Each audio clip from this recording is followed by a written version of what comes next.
Mi propio hermano me vendió por un puñado de monedas y estaba a punto de demoler mi vida entera. Pero olvidó una cosa. Mi padre no era un hombre de leyes, sino de promesas de sangre. Me llamo Próspero Valenzuela. Tengo 76 años.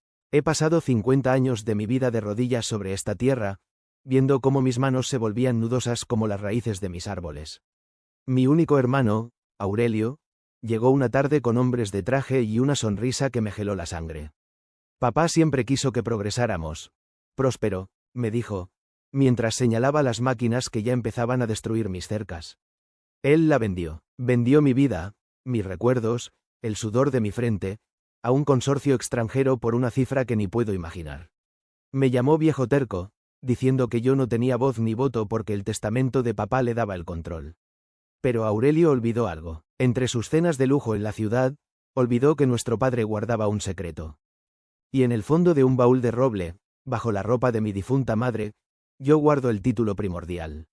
Un documento registrado 20 años antes de que él naciera, que dice que esta tierra no es una herencia. Es mía por derecho de vida. Si quieres saber cómo un hombre que lo perdió todo recuperó su honor, quédate conmigo. Porque hoy verás la fuerza de nuestras raíces. Esa mañana era como todas. Mi taza de café en la mano, el frío metiéndose en los huesos. A esa hora en el campo solo se escucha el viento susurrando en las hojas de los eucaliptos y el canto lejano de algún gallo despistado.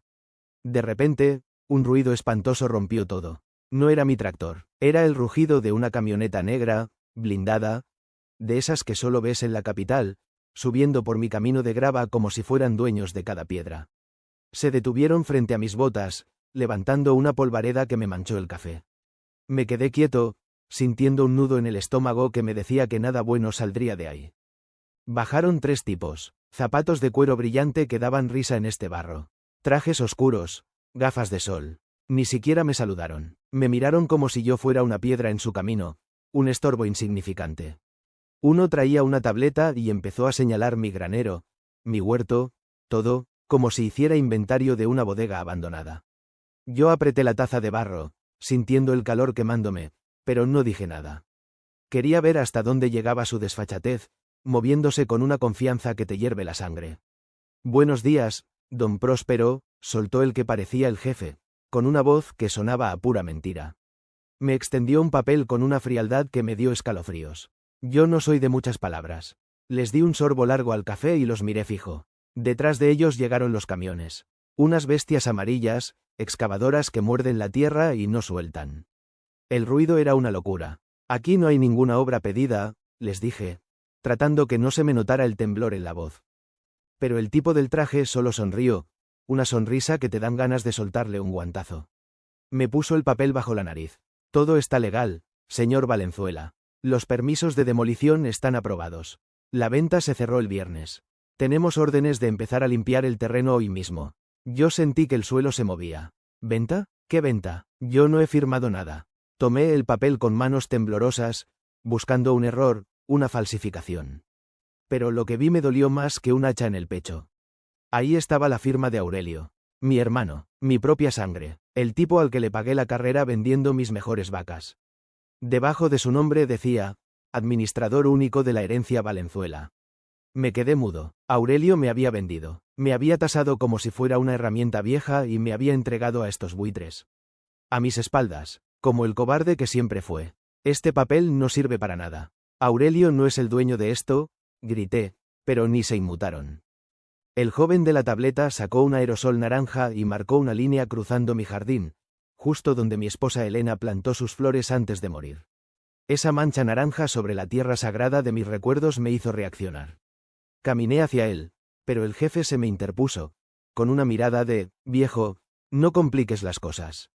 Es increíble cómo te pierden el respeto cuando ven que tienes el pelo blanco. Para ellos, yo era un obstáculo. Me puse frente a la primera excavadora, con sus mandíbulas de acero apuntando a mi cerca. El operario me miró con lástima y fastidio. Apague esa porquería, ordené, pero el motor ahogó mi voz. Me sentí pequeño, frágil, como un espantapájaros tratando de detener un huracán. Mis ojos se llenaron de lágrimas de pura rabia. Estaban profanando mi hogar y yo no tenía más armas que mi cuerpo cansado. En ese momento, un auto deportivo rojo apareció a toda velocidad. De ahí bajó él, Aurelio, con una chaqueta de cuero que costaba más que mi cosecha y unas gafas para no mirarme a los ojos. Tranquilo, Próspero. No hagas un espectáculo, me dijo con un tono que me dio ganas de vomitar. Lo miré y no vi a mi hermano, solo a un extraño con mi apellido. Busqué al niño con el que jugaba en estos campos, pero la ciudad lo había borrado por completo. Vendiste la tierra de papá, Aurelio. Vendiste el lugar donde Elena descansa, le solté. Se le tensó la mandíbula. He vendido un terreno que solo nos da problemas, hermano, me dijo. Es hora de que te mudes a un lugar con comodidades y dejes de vivir como un ermitaño en este basurero. ¿Basurero? Esa palabra fue el último clavo en mi corazón. Mi vida entera, mi sudor, mi paz, para él era basura. Entré a la casa sin decir más, cerrando la puerta con toda mi fuerza, mientras escuchaba a Aurelio reírse afuera con los tipos de traje. Necesitaba pensar. Caminé por el pasillo, frente a las fotos de mis padres, sintiendo que me juzgaban. Fui directo a mi habitación, con la cabeza entre las manos, escuchando cómo la excavadora mordía la cerca. Fue entonces cuando recordé el baúl. Ese viejo baúl de roble que mi padre me confió antes de morir. Próspero, tú eres el que tiene la raíz fuerte. El día que la tormenta llegue, busca aquí adentro, recordé sus palabras. Aurelio cree que porque es abogado lo sabe todo, pero se olvidó de que mi padre no dejaba nada al azar. Saqué la llave que llevo colgada al cuello, la que él piensa que es solo un amuleto viejo. La introduje en la cerradura, con una mano que ya no temblaba. El sonido del metal girando me devolvió la fuerza. Al abrir la tapa, el olor a papel viejo me trajo paz. Ahí estaba, envuelto en un paño de lino, el título primordial. Un documento firmado antes de que Aurelio naciera. Un registro que mi padre hizo para proteger el corazón de esta granja del desastre que él ya veía venir en su propio hijo. Lo apreté contra mi pecho, escuchando cómo afuera caía mi cerca. Ríete ahora, Aurelio, susurré, sintiendo un fuego nuevo en mis venas. La batalla por mi hogar apenas estaba empezando. Aurelio entró a la casa como si fuera suya, con esos zapatos que chirriaban en la madera. Se quitó las gafas y me miró con esa lástima que me revuelve las tripas. Hago esto por tu bien. La casa se cae a pedazos. Ya no tienes edad para el barro y las vacas. Sentí un calor en el pecho. Era rabia pura. No me mires con odio, Próspero, que te estoy salvando la vida, dijo el descarado. Decía que el consorcio le dio una millonada y que a mí me tocaba una parte, pero que lo importante era el progreso de la familia. Me explicó, como si yo fuera un tonto, que según el testamento de papá, él tenía el mando de todo. Se le llenaba la boca con centros comerciales y condominios de lujo. Me apoyé en la mesa para que no viera mi temblor, escuchando cómo mi hermano me llamaba ocupa en mi propia casa. Me tiró un fajo de papeles. Dijo que tenía 72 horas para sacar mis cosas, que ya me había alquilado un departamento en la capital con ascensor y guardia de seguridad. Me hablaba de paredes blancas y aire acondicionado como si me regalara el cielo, sin entender que para un hombre que ha vivido mirando el horizonte, 4 paredes de cemento son una tumba. Lo que más me dolió no fue el desalojo. Fue ver cómo él disfrutaba su poder, mirándome desde arriba, como si yo fuera un estorbo que por fin se quitaba de encima. ¿Has vendido el lugar donde Elena pasó sus últimos días?, le grité. Él solo hizo un gesto de fastidio. Si el lunes a las 8 sigues aquí, la policía te sacará por la fuerza, me amenazó. Se reía de mí, de mis manos sucias, de mis botas gastadas, asegurando que un viejo campesino no tenía nada que hacer contra un equipo de abogados de la capital. Estaba tan seguro de su victoria que me dio una palmadita en el hombro, una que me quemó la piel como hierro caliente. Cuando por fin se fue, el silencio de la casa se me vino encima. Sentí una soledad espantosa. Miré el vaso de agua que dejó y lo estrellé contra la pared con todas mis fuerzas. Necesitaba escuchar algo rompiéndose para no romperme yo mismo. Me senté en la silla de Elena y dejé que las lágrimas salieran, pero no eran de tristeza, eran de una rabia vieja.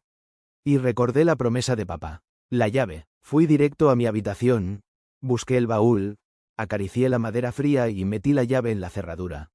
El sonido del metal fue música bendita. Saqué los papeles amarillentos, que huelen a tiempo y a verdad, y los apreté contra mi pecho. La guerra apenas empezaba. Esa noche casi no pude dormir. Me levanté antes del sol, me eché con acento agudo el sobre de cuero bajo la camisa y empecé a caminar por el monte hacia la casa de don Julián, el viejo notario del pueblo.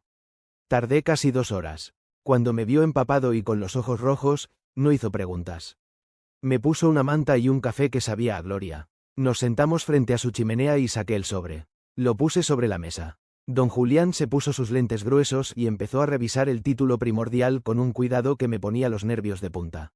El silencio era tan denso que escuchaba el tic-tac de su reloj de pared. De pronto, soltó un suspiro largo.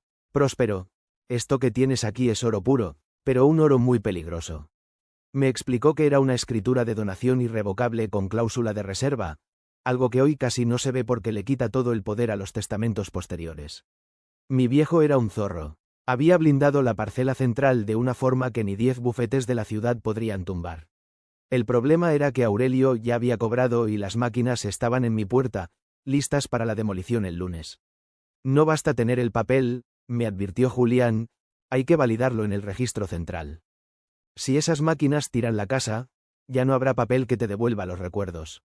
Decidimos que él se encargaría de la parte legal, moviendo sus viejos contactos para meter un amparo de inmovilización de bienes. Yo tenía que regresar y aguantar el tipo, no decirle nada a Aurelio para que no se pusiera en guardia. Era como jugar al póker con la muerte. Regresé a mi casa casi al mediodía, esquivando a los operarios que montaban cercas de alambre de púas.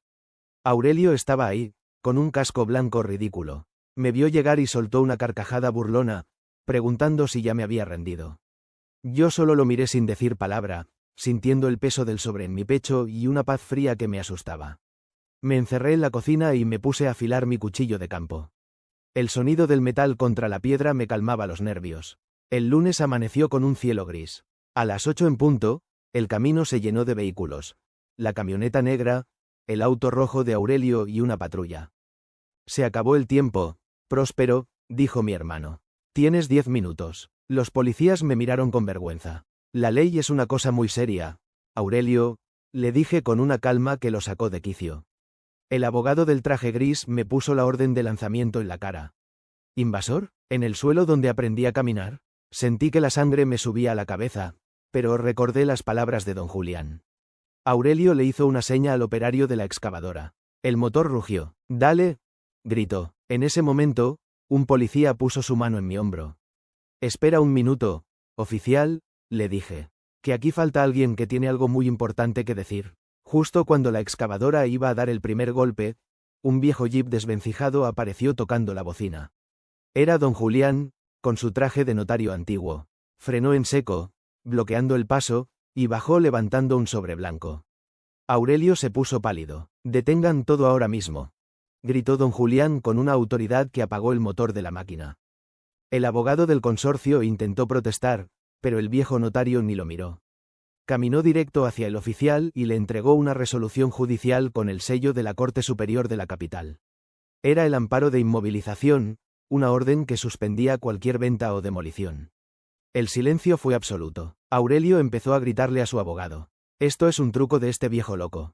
Esos papeles no existen», chillaba mi hermano, señalándome con un dedo tembloroso. Pero los policías, al ver el sello oficial, se apartaron de mí y ordenaron a los operarios que bajaran de las máquinas. Don Julián se acercó a Aurelio. «Cometiste un error grave, muchacho. Pensaste que tu hermano estaba solo, pero se te olvidó que la verdad siempre tiene amigos que no se pueden comprar con cheques». Me levanté de la silla y caminé hasta el borde del porche, mirando a Aurelio desde arriba. Estaba pequeño, rodeado de sus abogados fracasados. «¿Quieres ver el papel que te va a quitar el sueño el resto de tu vida, hermano?», le pregunté, mientras sacaba lentamente el sobre de cuero.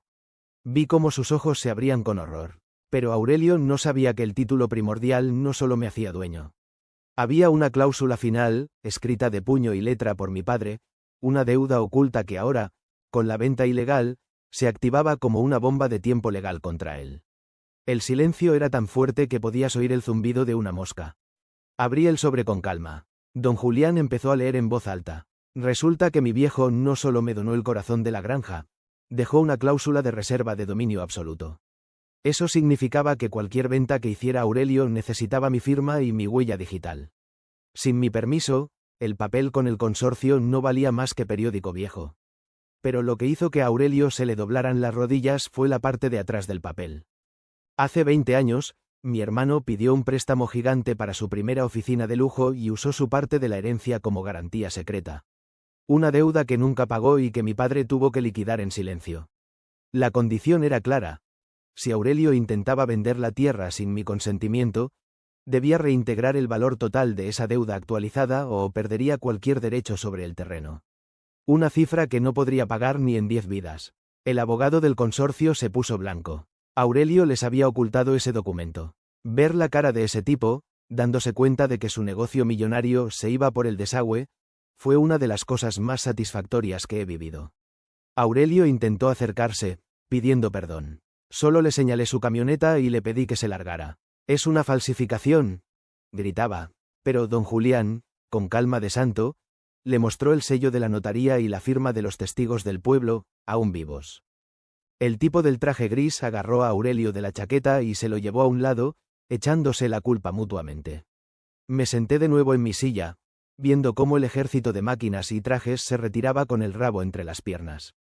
«No regreses por aquí, Aurelio», le dije desde el porche, «porque la próxima vez no será don Julián quien te reciba, sino un juez con una orden de captura por fraude». No me respondió, solo se subió a su auto y salió disparado. Pero yo no sabía que Aurelio, acorralado, planeaba un último movimiento desesperado que casi me cuesta la vida. El silencio que quedó en la granja era distinto, de victoria y cansancio. Pasé el día siguiente arreglando los postes arrancados, borrando las malditas marcas naranjas. Recibí una llamada. Era el abogado del consorcio, suplicante. Me ofrecía el triple si retiraba el amparo, asegurando que Aurelio estaba en problemas serios. Les colgué. Mi dignidad no tiene precio. Uno cosecha lo que siembra. Esa tarde, don Julián me llamó. El consorcio había demandado a Aurelio por estafa. Mi hermano estaba en la calle. Empecé a notar movimientos raros, luces a lo lejos, sombras. Limpié mi vieja escopeta de caza y la puse cerca de mi cama. El ambiente se puso pesado. Estaba cenando cuando escuché una rama quebrándose bajo mi ventana. Apagué la lámpara y me asomé. Vi a dos hombres vestidos de oscuro cerca del granero. Llevaban bidones. El olor a gasolina empezó a filtrarse. Comprendí con un frío glacial que no venían a hablar, venían a borrar la prueba, reduciéndola a cenizas. Salí por la puerta de atrás con la escopeta, moviéndome por las sombras que conocía mejor que nadie. Los tipos ya estaban rociando el líquido. «Suelten eso ahora mismo», grité con una furia ancestral. Se dieron la vuelta de golpe. Vi el brillo de un encendedor. «Don Próspero, no complique las cosas. Solo queremos el papel y nos vamos». Fue ahí cuando lo comprendí. Aurelio les había dicho dónde vivía, qué buscar. Había enviado sicarios a quemar mi historia. El odio que sentí fue tan puro que apreté el gatillo, disparando al aire. El estruendo retumbó en las montañas. Los dos cobardes soltaron los bidones y salieron corriendo. Me quedé allí parado, bajo la primera lluvia de la tormenta, con el olor a gasolina y las manos temblando. Estaba a salvo, pero algo se había roto definitivamente. Al día siguiente, llamé a don Julián. Le pedí que preparara los papeles para aplicar la cláusula de restitución por indignidad, que mi padre había dejado oculta. Solo podía activarse en caso de agresión grave. El intento de incendio era la prueba definitiva para despojar a Aurelio de hasta el último centímetro de su herencia. Aurelio llegó a la granja 2 días después, escoltado por la policía, pero esta vez como detenido. Se veía deshecho. Me pidió de rodillas que retirara los cargos. «Ya no eres mi hermano, Aurelio. Eres solo un extraño que intentó quemar los recuerdos de nuestra madre». Don Julián leyó el acta de restitución. Era inapelable. Debido a sus acciones, Aurelio perdía todo derecho sobre la finca y cualquier compensación. El castillo de naipes se había derrumbado. El consorcio nos entregó un documento de desistimiento y una indemnización. Ver esas excavadoras subiendo a los camiones fue como si un peso de 1000 toneladas se me quitara de encima. La tierra volvía a ser mía. Los policías le pusieron las esposas a Aurelio mientras él balbuceaba promesas. Lo miré por última vez. Perdonar es de valientes, pero permitir que te destruyan 2 veces es de tontos. El auto deportivo rojo se quedó allí, como un monumento a la vanidad. Ganar una guerra contra tu propia sangre te deja un sabor amargo. Había salvado mi hogar, pero me había quedado solo. El pueblo entero venía a visitarme, a ayudarme. Me di cuenta de que no estaba solo. Tenía una familia de amigos que respetaban el valor de un hombre. Recibí una carta de Aurelio desde la cárcel. La puse directo en el fuego. Mi conversación con él terminó el día que disparé al aire. Pero yo sabía que mi trabajo no había terminado. Un hombre de 76 años tiene que pensar en lo que pasará cuando él ya no esté. No podía dejar que la historia se repitiera. Llamé a don Julián y le pedí que redactara un acta de fideicomiso comunitario de conservación agrícola. Doné cada hectárea, cada árbol, y hasta la propia casa, a una fundación sin fines de lucro integrada por los campesinos del pueblo y el Colegio Técnico Agrario. Yo me quedaba con el uso de habitación vitalicio, pero la propiedad ya no pertenecía a los Valenzuela, sino a la comunidad, bajo la condición de que nunca se pueda construir cemento aquí. Cuando Aurelio se enteró, cuentan que casi se vuelve loco. Pobre, todavía no entiende que uno no puede heredar algo que nunca amó. Al hacer la tierra comunitaria, le quité cualquier valor comercial. Fue mi forma de decirle al mundo que el honor de mi familia no estaba en venta. Ahora, todas las mañanas, veo llegar a jóvenes del pueblo que vienen a practicar en mis surcos. Mi casa se ha llenado de vida de nuevo. Soy un viejo feliz, ¿sabes? Porque he encontrado una forma de ser útil sin ser dueño de nada más que de mis pensamientos. A veces me quedo mirando el limonero de Elena, que este año ha dado los frutos más grandes y amarillos que recuerdo. La paz ha regresado a mi alma. La dignidad, hijo, tiene un olor a tierra mojada que te hace caminar con la espalda recta.